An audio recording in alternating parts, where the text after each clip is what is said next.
Hello everyone, welcome back to K Guru channel bye निर्मल गुप्ता। प्यारे बच्चों, आज हम शिक्षा निदेशालय द्वारा आई हुई कक्षा 7 के कार्यपत्रक नंबर 9 सॉल्व करेंगे। हमारा विषय हिंदी और हिंदी में हम पढ़ेंगे पाठ हिमालय की बेटियां। बच्चों, सबसे पहले मैं आपको एंट्रीज बता दूं। आपको अपना नाम लिखना है, कक्षा अध्यापक का नाम लिखना है और डेट लिखनी है 22 अक्टूबर 2020। तो स्टार्ट करते हैं बच्चों आज की वर्कशीट। और आज की वर्कशीट में आप पाठ पढ़ेंगे हिमालय की बेटियाँ। हिमालय की बेटियाँ पाठ से यहाँ पर एक गद्यांश दिया गया है, उसे आपको बहुत ध्यान से पढ़ना है। और बच्चों, इस पर आधारित यहाँ कुछ प्रश्न दिए गए हैं जिनके आपको उत्तर लिखने हैं। तो देखिए, खेलते खेलते जब ये जरा दूर निकल जाती हैं। कौन निकल जाती हैं बच्चों? यहाँ किसके खेलने की बात हो रही है? हिमालय की बेटियों की बात हो रही है। और हिमालय की बेटियां कौन है? नदियां हैं जो कि हिमालय से निकलती हैं। तो खेलते खेलते जब ये जरा दूर निकल जाती हैं तो देवदार, चीड़, सरो, चिनार, सफेदा, कैल के जंगलों में पहुंचकर शायद इन्हें बीती बातें याद करने का मौका मिल जाता होगा। यहाँ पर उन नदियों के बारे में बताया गया है कि जब ये हिमालय से निकलती हैं तो खेलते खेलते थोड़ी दूर पहुंच जाती हैं। और इतनी दूर पहुंच जाती हैं कि ये जो नदियां हैं ये ऐसे जंगलों में पहुंच जाती हैं जहाँ पर बहुत विशाल बड़े बड़े वृक्ष होते हैं, जहाँ पर देवदार के, चीड़ के, सरो के, चिनार के, सफ़ेदा और कैल के घने जंगल होते हैं। उन जंगलों में ये नदियाँ पहुँच जाती हैं और वहाँ पर जाकर इन्हें अपनी बीती हुई बातों को याद करने का मौका मिल जाता होगा। कौन जाने बुढ़ा हिमालय अपनी इन नटखट बेटियों के लिए कितना सिर धुनता होगा। अब बच्चों, यहाँ पर देखो, बड़ी हास्यास्पद और व्यंग्यात्मक भाषा का प्रयोग किया गया है कि जो हिमालय है, हिमालय को क्या बताया गया है? बुढ़ा।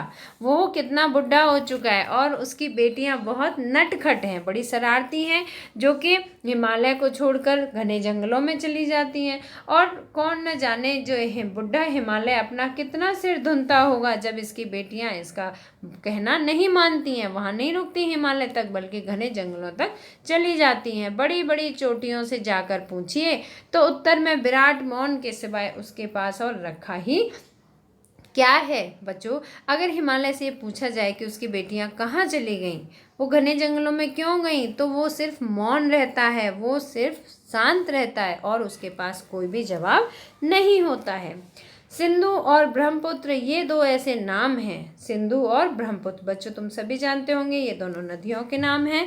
सिंधु और ब्रह्मपुत्र ये दो ऐसे नाम हैं जिनके सुनते ही रावी, सतलुज, ब्यास, चिनाब, काबुल, कपिशा, गंगा, यमुना, सरयू, गंडक, कोसी आदि हिमालय की छोटी बड़ी सभी बेटियां आंखों के सामने नाचने लगती हैं। बच्चों, यहाँ पर देखो, सिंधु और ब्रह्मपुत्र ये दो बहुत बड़ी बड़ी नदियाँ हैं, विशाल नदियाँ हैं। इनके अलावा यहाँ कुछ छोटी नदियों के भी बारे में बताया गया है, जैसे रावी, सतलुज, ब्यास, चिनाब, काबुल, कपिशा, गंगा। गंगा भी बहुत विशाल नदी है। यमुना, सरयू, गंडक, कोसी, है ना, ये सभी भी हिमालय से निकलने वाली कुछ छोटी और कुछ बड़ी नदियां हैं। ये हिमालय के सामने, आंखों के सामने नाचने लगती हैं। वास्तव में सिंधु और ब्रह्मपुत्र स्वयं कुछ नहीं है। दयालु हिमालय के पिघले हुए दिल की एक एक बूंद न जाने कब से इकट्ठा हो होकर इन दो महानदों के रूप में समुद्र की ओर प्रवाहित होती रहती हैं। ये जो दोनों नदियां हैं, सिंधु और ब्रह्मपुत्र, ये दोनों नदियां स्वयं में कुछ नहीं है बल्कि ये क्या है? हिमालय के पिघले हुए दिल की बूंदें हैं जो बूंद बूंद करके इकट्ठा होती हैं और एक महानदी के रूप में समुद्र में जाके प्रवाहित हो जाती हैं। कितना सौभाग्यशाली है वह समुद्र जिसे पर्वतराज हिमालय की इन दो बेटियों का हाथ पकड़ने का श्रेय मिला। तो बच्चों, मुझे उम्मीद है कि आपको हिमालय की बेटियों के बारे में जानकारी हो गई होगी। अब देखो, इस गद्यांश पर आधारित यहाँ कुछ प्रश्न दिए गए हैं, बड़े सरल प्रश्न हैं। सभी प्रश्नों को आप वर्कशीट से लिखेंगे और उनके उत्तर मैं आपको लिखित रूप में दिखाऊंगी। तो पहला प्रश्न है, खेलते खेलते यह नदियाँ किन पेड़ों के जंगलों में पहुँच जाती हैं? तो बच्चों, अभी हमने पेड़ों के नाम यहाँ से सुने थे।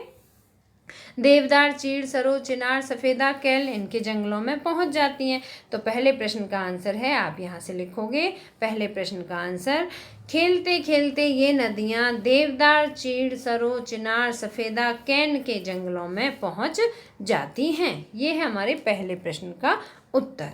अब बच्चों, दूसरा प्रश्न है, सिंधु और ब्रह्मपुत्र के अलावा और किन किन नदियों के नाम बताए गए हैं। तो बच्चों वर्कशीट में अभी आपने पढ़ा था सिंधु और ब्रह्मपुत्र के अलावा और कौन कौन सी नदियां थी।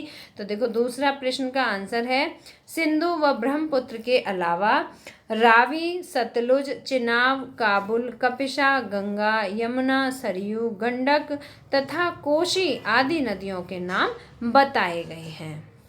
इसके बाद बच्चों प्रश्न नंबर 3 है सिंधु और ब्रह्मपुत्र की क्या विशेषताएं बताई गई हैं।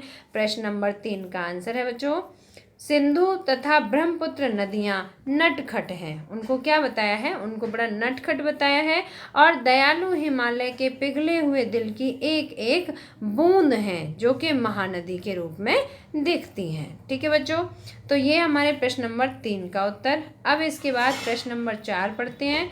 प्रश्न नंबर 4 है नदियों से होने वाले लाभों के बारे में सोचकर इस विषय पर एक निबंध लिखिए। तो बच्चों नदियों से होने वाले लाभ पर मैंने निबंध लिखा है, आप इसे ध्यान से पढ़ेंगे, सुनेंगे, समझेंगे और फिर लिखेंगे। तो प्रश्न नंबर 4 का उत्तर है बच्चों देखो नदियों से लाभ। तो पहला पॉइंट है इसका, फर्स्ट पॉइंट है नदियां खेती के लिए लाभदायक उपजाऊ जलोढ़ मिट्टी का उत्तम स्रोत होती हैं। नदियां किसके लिए बच्चों, खेती के लिए लाभदायक उपजाऊ जलोढ़ मिट्टी का, जलोढ़ मिट्टी जिसमें कि फसल बहुत अच्छी होती है, तो जलोढ़ मिट्टी का उत्तम स्रोत होती हैं नदियां। दूसरा है नदियां न केवल जल प्रदान करती हैं बल्कि घरेलू एवं औद्योगिक गंदे अपशिष्ट पानी को अपने साथ बहाकर भी ले जाती हैं। बच्चों घरों से निकलने वाले जो नालियां होती हैं और जो बड़े बड़े नाले होते हैं, जो कंपनियों के अपशिष्ट पदार्थ निकलते हैं, उन सभी को नदियों में छोड़ दिया जाता है और फिर वो नदियां अपने साथ उस गंदगी को बहाकर ले जाती हैं। इसके बाद थर्ड पॉइंट है बच्चों बड़ी नदियों का उपयोग जल परिवहन के रूप में किया जाता है। बड़ी नदियों का प्रयोग जल परिवहन के रूप में, उनमें देखो बोट चलाई जाती हैं, जहाज चलाए जाते हैं, बड़े बड़े जहाज चलाए जाते हैं ना, और क्रूज चलते हैं। तो इनका प्रयोग किस लिए किया जाता है, जल परिवहन के रूप में नदियों का प्रयोग किया जाता है। नंबर 4 है नदियों में मत्स्य पालन। मत्स्य मतलब होता है बच्चों मछली, मत्स्य मतलब मछली। तो मत्स्य पालन से मछली के रूप में खाद्य पदार्थ भी प्राप्त होते हैं। तो इस प्रकार से ये है हमारा निबंध नदियों से होने वाले लाभ टॉपिक पर। ठीक है बच्चों, तो नदियों से लाभ टॉपिक पर ये निबंध है। मुझे उम्मीद है कि आपको अच्छी तरह समझ में आ गया होगा। अगर आपको वीडियो पसंद आया तो लाइक करना, अपने फ्रेंड्स के साथ शेयर करना, और अगर आपने अभी तक हमारे चैनल को सब्सक्राइब नहीं किया है तो आज सब्सक्राइब जरूर करना। मिलते हैं फिर इसी तरह की नेक्स्ट एजुकेशनल वीडियो में। Till then bye bye, good luck to all of you.